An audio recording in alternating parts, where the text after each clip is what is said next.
Hey guys, it's Zach from Myshire Farm. I have been running errands the past couple of hours and got way delayed. So our first Q&A will be in the car. I pulled over and we'll just do it here before I move on. So I'm a couple minutes early. How this is going to work for the week is I'm going to start at 7 and then I'm going to give you a couple things that help me with the business. And then I'll answer any questions. And then once there is no questions and I've said my little piece for the day, I'll end it. So it could end in 15 minutes or it could take the whole hour. It depends on how much activity you guys give me. But I will be happy to answer as many questions as I can. So a lot of people ask me once I posted this why I'm doing this, every day this week, or why I help out a lot or do a lot of YouTube videos and things like that. So the first thing that I can tell you is no matter what business you're in, you want to make sure that you stand apart. I'm a couple people have really influenced me throughout my life. Like Dave Ramsey is one of them, and he really preaches that you need to have a heart of a teacher, and that's how you succeed, by giving back with knowledge, giving back with experiences, giving back with money, and so on and so forth. So that's why we try to do as much as we can, and we try to be as transparent as we can, because I believe that's the golden rule. Treat others how you want to be treated. And we got a lot of help along the way, and I'm just trying to give back. So I'm going to open up the floor. Again, this could be 15 minutes long, it could be an hour long. Whenever this is over, I will be posting it so people that miss it can watch it, and then I'll be back tomorrow at 7 p.m. So I'm going to open up the questions, we'll watch, and if there's a couple minutes to go by with no questions, then we'll go from there. My first question is, what type of tubing is the black tubing on the Wynola Ranch cages? Am I trying to replace it and can't find it anywhere? Maybe someone here knows. You can get that pretty much anywhere, Lowe's, Home Depot, things like that, in the plumbing section. I don't know what they use because we don't use their cages. We kind of just cross promote each other. But we, as far as I know, we kind of do the same deal when we build our cages. And the tubing is different measurements, but you can get it anywhere. We recommend the black tubing because the white will get the sunlight and then mold and bacteria and all that. So the least amount of sunlight, the better. So, but you can get it at Lowe's, Home Depot, places like that. Any other questions you have right now, whether starting a business, how to grow, raising quail in general, anything like that?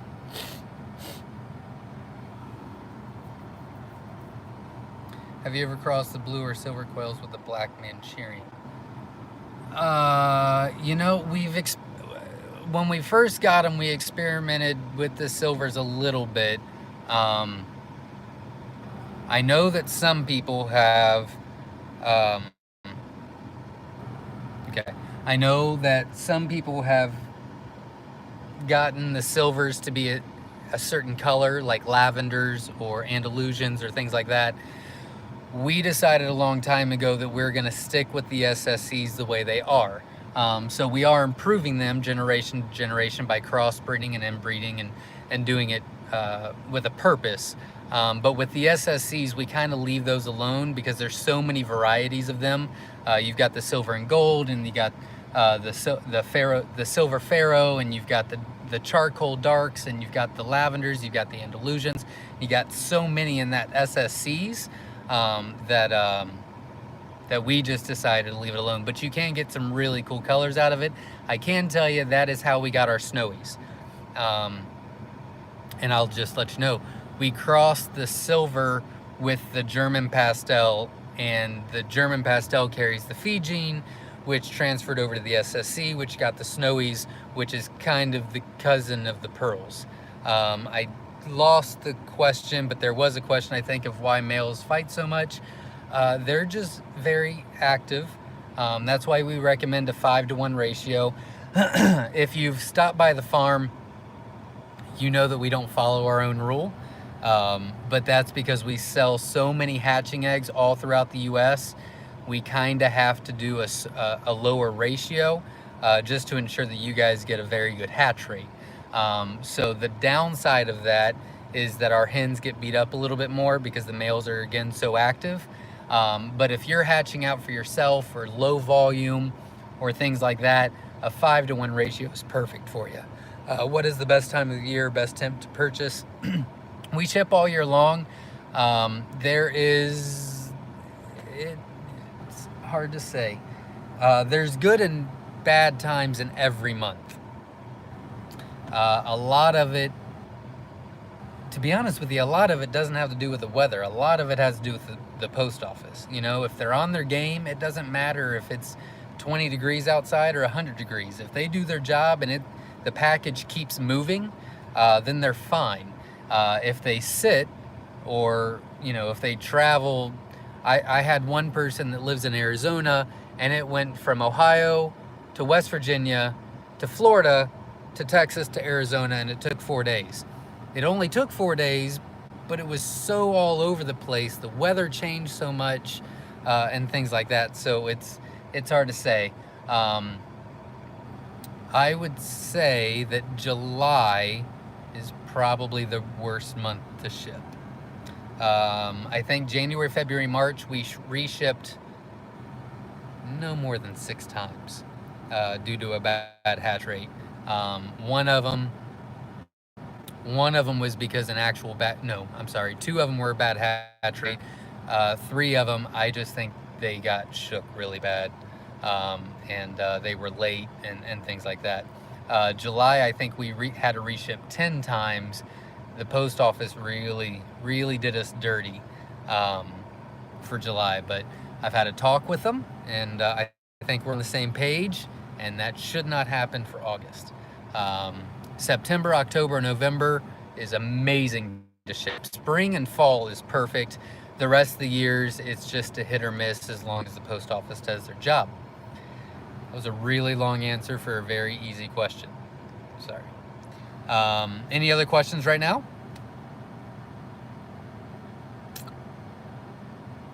Does the SSC have the blue gene? I've been raising them since Robbie sold his first batch and never seen a blue gene.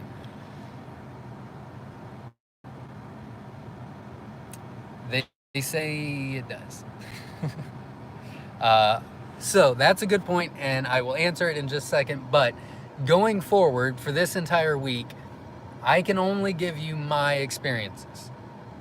I cannot give you someone else's. I know I've heard different things. I'm not saying I necessarily disagree with what other people were saying.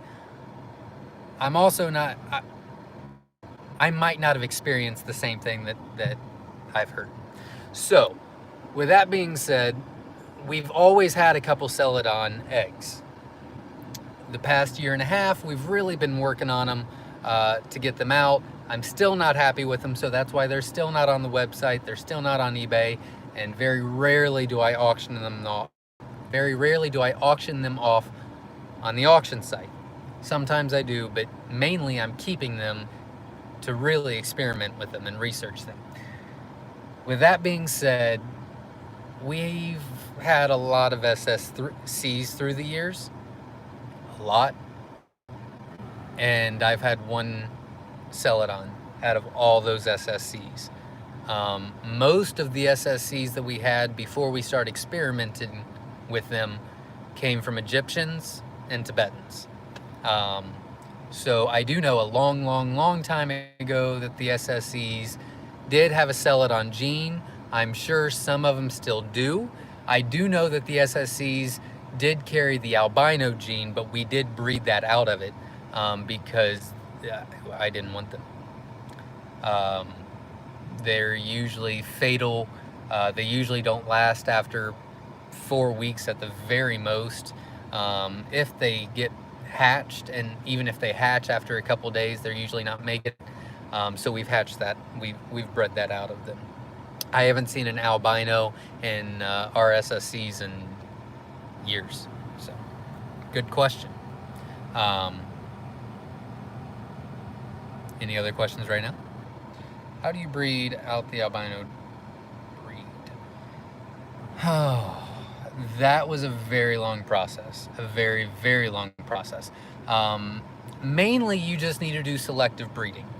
So we switch out our hens, not as much as we used to, but we switch out our hens a lot, and really it's just a selective breeding thing. We decide what we want to use, why we want to use it. Almost everything we do is on purpose. There's a couple things that we just haven't figured out yet, but almost everything we do, there's a reason why we do it. Can you discuss your sex links a little? I know when they hatch, they are easy to distinguish, but is there any difference in second and third generation?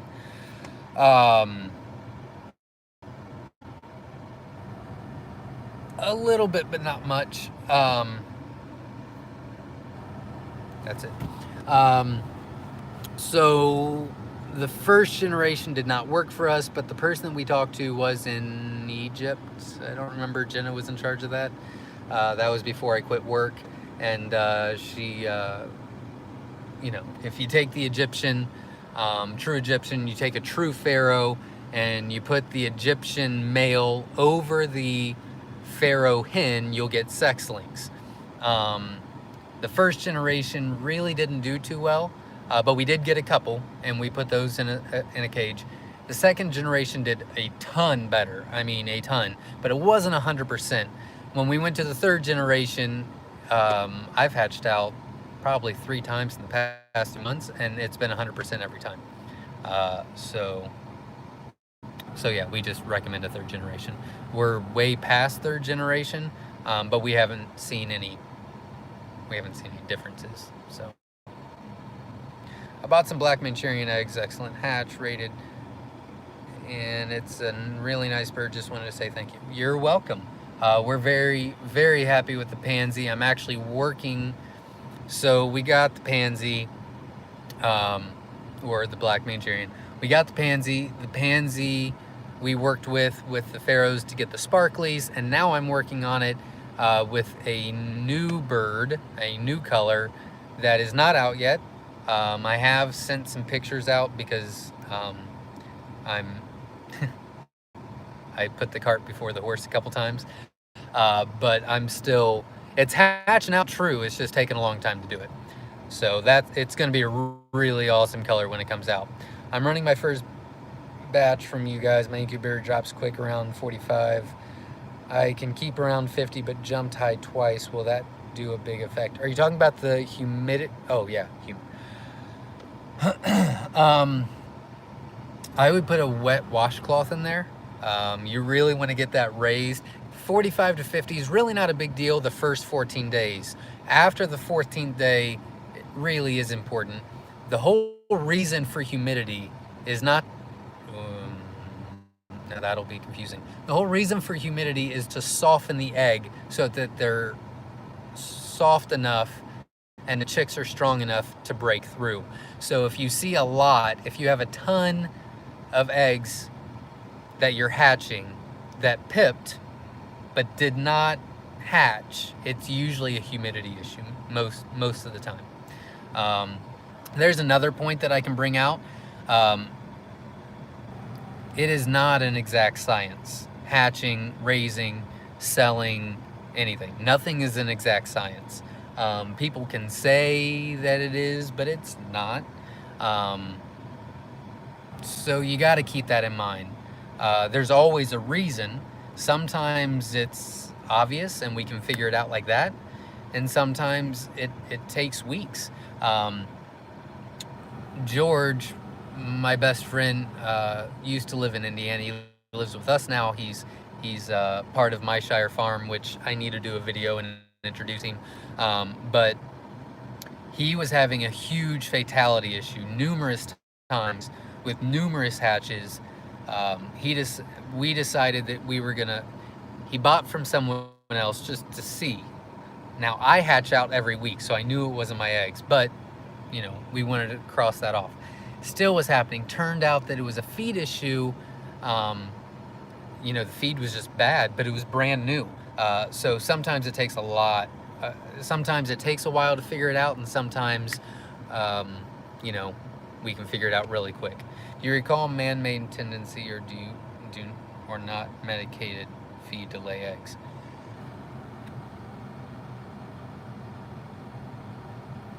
We did not like the non-medicated. We wanted it to be as natural as possible.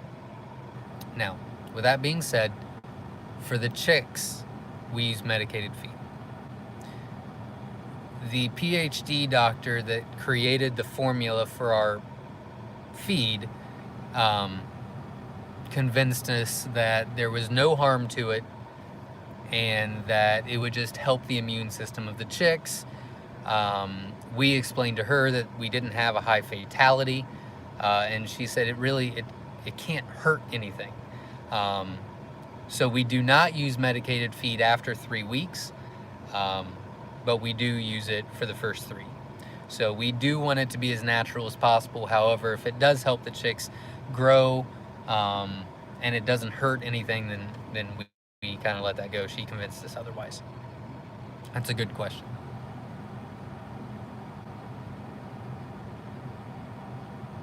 Any other questions?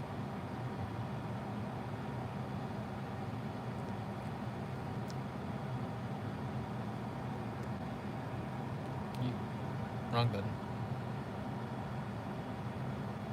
Okay, I'm at 16 minutes. I'm gonna wait till 17 and a half, and if there's no other questions, then I'll sign off. I'll post it, and maybe you can get your questions together, and more people can join, or different people can join tomorrow at 7 p.m.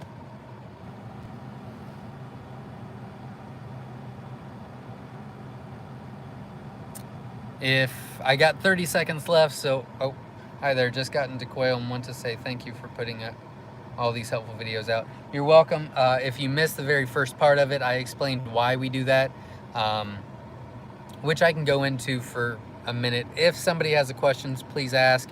Once I finish my little spiel here, I'll get off, unless there's questions. So your business needs to be known for something. It needs to be set apart.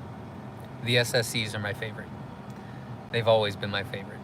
I just love all the variations, and they're just, every variation, there's just a perfect bird in there. And I don't think I can say that with any other breed.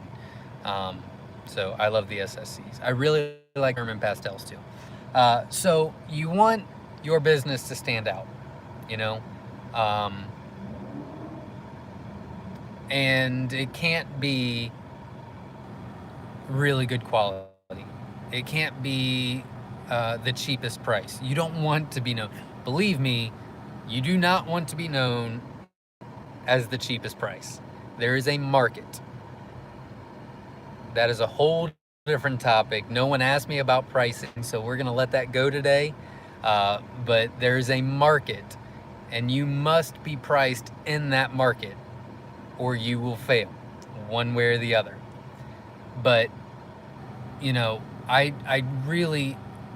love the fact that a lot of people have said, well, you know, your reputation is very good quality, and fair pricing, fast delivery, great customer service. All that is wonderful, and that has not came easy. That's a lot of work. But I really want to be known as a teacher. I really want to be known. Myshire is there to help you along your journey, not just to sell you a product. You know, so we've gotten quite large. We've been blessed beyond measure. It has been luck. It has been a ton of hard work, a ton. But it's worth it. And it's something that we enjoy. It's something that I'm going to pass down to my children. It's something that I take pride in. And I've grown as an individual, and I've had so many friends that I've met along the way. But I really want Myshire to be known as the one that you need to go to for advice. So, you know, you need to find out what you really are passionate about, why you're passionate about it, and get to the root cause. So There's going to be some things, I guess I'll mention now and then I'll finish up. There's going to be some things that I'm not going to be willing to talk about. I've thought quite a bit about it in the past week. We are not going to discuss conveyors. And I will be happy to discuss marketing, managing, time management, finances, selling, promoting, advertising, anything like that. There are going to be some small things that I'm going to leave out because, again, I can't give everything up. Thank you, your venting and help motivate me. I wanted to ask you for recommended brooder dimensions. There's in chicks per square feet until they feather out and can go into the I have 65 eggs in the incubator, but don't have the brooder yet. We recommend 6 quail per square foot in the brooder up until 3 weeks old. Once they're 3 weeks old, they're getting pretty big. You need to get them out. They need to go to a grow out cage. Ideally, if you're going to do this long term, if you're going to make some money off of it, if you're going to raise a lot, and a lot is 75, 100, you really want to have a brooder, a grow out cage, and a layer cage. The two differences are the differences between the grow out cage and the layer cage is the layer cage really should have the rollout so that the eggs come to you. It is not a necessity. You can do without it, but you want to make your life easier. Whereas the grow out cage is flat. Secondly, the grow out cage needs to be completely covered from top to bottom, whereas the layer cage cannot because the eggs need to roll out the bottom. But anything from day old to 3 weeks, we recommend 6 quail per square foot. Anything over 3 weeks old is 3.5 quail per square foot. And I know a ton of you guys make fun of me because it's 3.5 quail. And what are you gonna do? Cut one up? I get it. I'm just saying, if you've got 9 or 10 square feet, it would be 10 times 3.5. So instead of 30, it would be, 45. Yeah. So I don't know. So the bigger the cage, the more it matters. I'm just saying. So it's been 22. If you have any questions, I'll wait around for 1 minute. Other than that, I'll sign off, and hopefully I'll see you guys tomorrow at 7. If you're on Facebook and you're not part of Myshire Farm, please join. We'd really appreciate it. Make sure that you like and subscribe our YouTube channel. I'd really appreciate that. And then every Sunday I do auctions on Facebook. It's called Quail and Supply Auction Group. We have a lot of fun. A lot of people get great deals. You're free to join. The last question of the night will be, how do you encourage quail to go broody? We don't have quail to go broody. I know that sounds a little bad. We're more of a production standpoint. They're taken care of, and if you haven't seen the videos of our new quail barn, please watch those on YouTube. The quail are going to love it. The cages that we're going to build are we're going to incorporate a dust bath in there in the cage. It's going to be really, really cool. They're going to have a ton of natural sunlight. They're going to have a lot more space. We're going to have the same quail per cage, but the cage is going to be a lot larger. We have the conveyors to get the poop out all the time, so the flies are not bad, or as bad as they can be. But because we're more of a production standpoint, our quail will not go broody. The only experience I have with broody quail is from our customers. They can go broody if they're in a natural environment, mainly on the ground, very natural, plenty of space, good environment, places to hide, sunlight, places out of the wind, things like that. They typically will go broody. Nesting box usually helps too, but that's it. And welcome to the auction group. I don't think I'm going to have any eggs available until Sunday, but if I do have some available, then I will auction during the week. So If there's no other questions, I will get off. Do you know how tolerant quail are to heat? I live in the state of Florida. The barn can quite 80, 90 years, which remain fans. We do recommend fans, but they do pretty well on their own. But they're obviously uncomfortable. So yeah, a fan would be great. I would really like to experiment, and I know one of our customers do it, is get those little battery powered fans that have the little clips on them, you know, like you can put it on your desk or whatever. I'd really like to get a couple of those and put them on each side of the fan, or each side of the cage. I know that's a little, you know, a lot, but I think that they would really, really enjoy it. Now in the new quail barn, we have 2 industrial fans and 3 fans that circulate. So that will help them a lot. So we might do it. I might do it. I might not. We've been working in that new quail barn for months now, and it's been 90, 100 degrees, you know, 45% humidity. I mean, it's been hot. It's been hot. Beginning of July into June, middle of July, and it's quite comfortable in there. So I think we'll do pretty good. So, but yeah, they'll do fine. A fan would work great, but they do pretty well. Any other questions? Going once.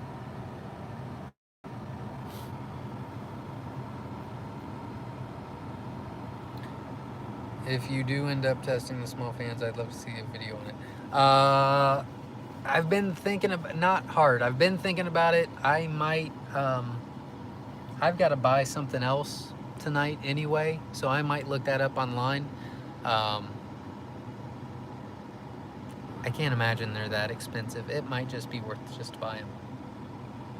And I get hot, so I could just clip them to my shirt. Yeah, I think if I do it and it works, then I'll do a video of it. If it doesn't work, or there are problems or whatever, then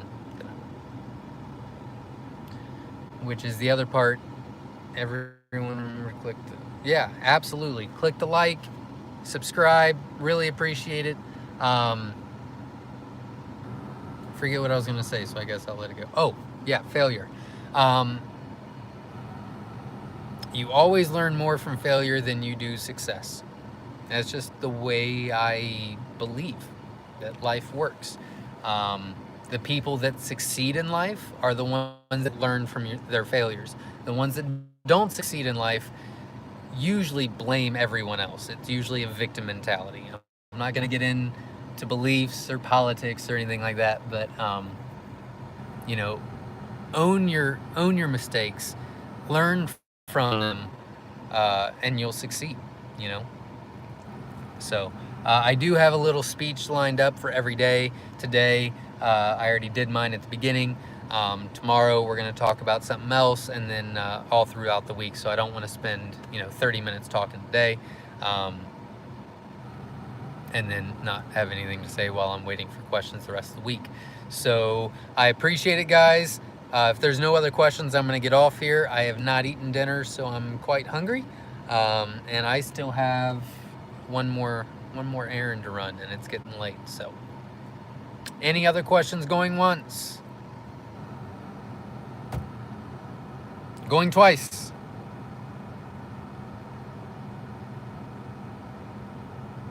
All right, guys, I really appreciate you joining. I really thank you for your questions. I hope that helps, and we'll see you tomorrow at 7 p.m. Tell your quail friends on Facebook or on YouTube or in person, and have them join, and I'll be happy to help them. Thanks, guys. Have a great night.